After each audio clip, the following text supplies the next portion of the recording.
Hare Krishna guys, myself Krishna Kabra, welcome back to my channel Vishwa. So today I am going to tell you a story. Yes, miracles happen. I know तुम्हारे साथ नहीं हुआ है पर कोई बात नहीं, मेरे साथ हुआ है तो बिलीव कर लो. ओके सो मुझे नहीं पता मेरी आंखें भोट हो गई थी कि न जाने क्या, बट हमारे घर में गणपति बापा को लेकर के आए थे.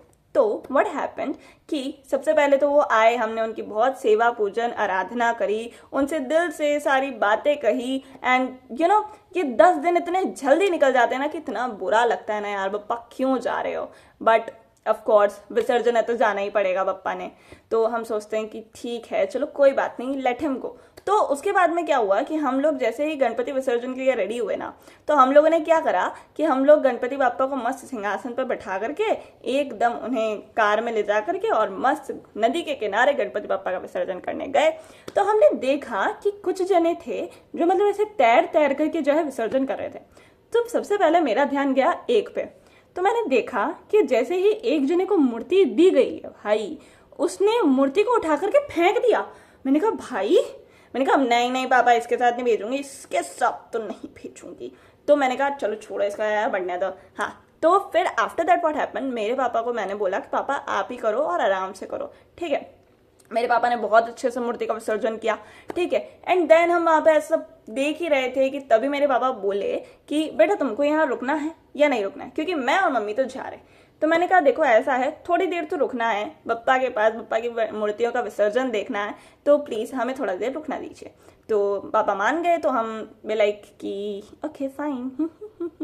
तो व्हाट हैपेंड कि पीछे जो है बप्पा की बहुत बड़ी टोली आ रही थी. तो I was like oh my God, Bappa क्या बात है. मतलब बप्पा की मूर्ति इतनी बड़ी थी ना कि मैं क्या बताऊं, और बप्पा की टोली अल रे अल सिम्बा आला, मतलब इतनी अच्छी वाइब आ रही थी ना. और फिर बैकग्राउंड में तो वैसे सैड गाने भी लगा देते क्योंकि बप्पा का विसर्जन है ना. तो आई वाज लाइक कि सो सैड, बट ठीक है जो भी हुआ वो हो गया.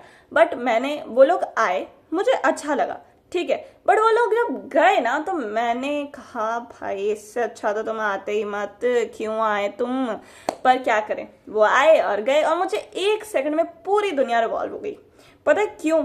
मुझे बुरा उनके लिए नहीं लगा, मुझे बुरा लगा बप्पा के लिए. भाई जिन बप्पा के आगे जिन्हें हम विघ्न हरता मानते हैं, उनके आगे जब हम पूजन करते हैं, अर्चना करते हैं, सारा दुख बांटते हैं, सारे दुख उनके चरणों में रख के आ जाते हैं, और उसके बाद जब हम उन्हें विसर्जित करने के बजाय फेंक देते हैं, तो ये कहाँ का न्याय है. भाई वो आए वो गए, मुझे कोई फर्क नहीं पड़ता, लेकिन उन्होंने बप्पा को फेंका, मुझे इस बात से फर्क पड़ गया. पर ठीक है अब मैं क्या करूं, मेरे दिमाग में एक ही बार में दुनिया घूम गई कि मैंने कहा भाई ये तो दुनिया का दस्तूर है, 10 दिन पूजन करेंगे, भक्ति करेंगे, एकदम भक्ति में भक्तिमय हो जाएंगे और उसके बाद में कहेंगे बाय बप्पा भम. यही होता है हर बार मोस्टली मूर्तियों के साथ.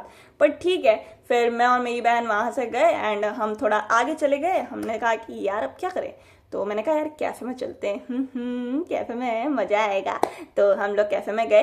तो हमने कहा कि चलो यहीं बैठ जाते हैं थोड़ी देर, ठीक है. तो बगल में मैंने 2-3 लड़कों को देखा, वो इस बारे में बात कर रहे थे कि यार बप्पा की मूर्तियों के साथ ऐसा नहीं होना चाहिए. भाई मुझे समझ में नहीं आता, एक तो तुम यूथ बैकग्राउंड म्यूजिक की तरह क्यों बोलते हो. अरे भाई सामने आके बोलो ना, जब तुम्हें किसी बात से प्रॉब्लम है तो तुम्हें सामने आके बोलना चाहिए. नहीं हम बैकग्राउंड में बचेंगे क्योंकि सामने आने की तो हिम्मत है नहीं हम में. तो बस यही होता है हर बार. फिर उसके बाद में क्या हुआ, उसके बाद में मैं घर गई मेरी बहन के साथ. मैंने कहा चलो छोड़ो आज तो बहुत थक गए हैं, सो जाते. भाई मैं सोई, सो के उठी और मेरी आंखें ही खुल गई. भाई मैं देखती हूँ जहाँ पे हमने बप्पा को बिठाया था वहां पे एकदम बप्पा बिल्कुल गंदे बैठे हुए. मैंने कहा ये क्या हो गया भाई, कल ही तो बप्पा को इतने प्यार से विसर्जित करके आए थे, ये एकदम से क्या हो गया. भाई मैं तो दौड़ती बलकती गई बप्पा बप्पा करती हुई कि बप्पा नदी के किनारे जाके देखा तो भाई नदी तो ऐसी इतनी गंदी हुई पड़ी थी, और उसके बाद में जो है बप्पा को उठा करके कचरे के ढेर में रखा जा रहा था. मैंने कहा इज दिस ट्रू रियली. तो फिर तो ये वर्स्ट मिरेकल ही हुआ मेरे साथ. मैंने सोचा कि यार क्यों ना हम इको फ्रेंडली बप्पा की मूर्तियां लाएं. पहले तो एक तो गणपति विसर्जन तुम ढंग से करते नहीं हो, उसके बाद में तुम इको फ्रेंडली मूर्तियां भी नहीं लाते हो. अब मुझे इस बात का इतना बुरा लगा, मैंने कहा यार अगली बार से मैं डिसाइड करके रखूंगी, ये दुनिया का दस्तूर वाली चीज़ मैं चलने नहीं दूंगी। अब तो अपन अलग से ही काम करेंगे, अपन इको फ्रेंडली जो है गणपति की मूर्ति इको फ्रेंडली गणपति की मूर्ति बनाएंगे। यस, तो दैट्स आई डिसाइडेड एंड अगले साल से यही होने वाला है। तो दैट्स इट फॉर टुडे, क्योंकि अब मुझे याद हो चुका है, क्योंकि रोका दस्तूर करते हुए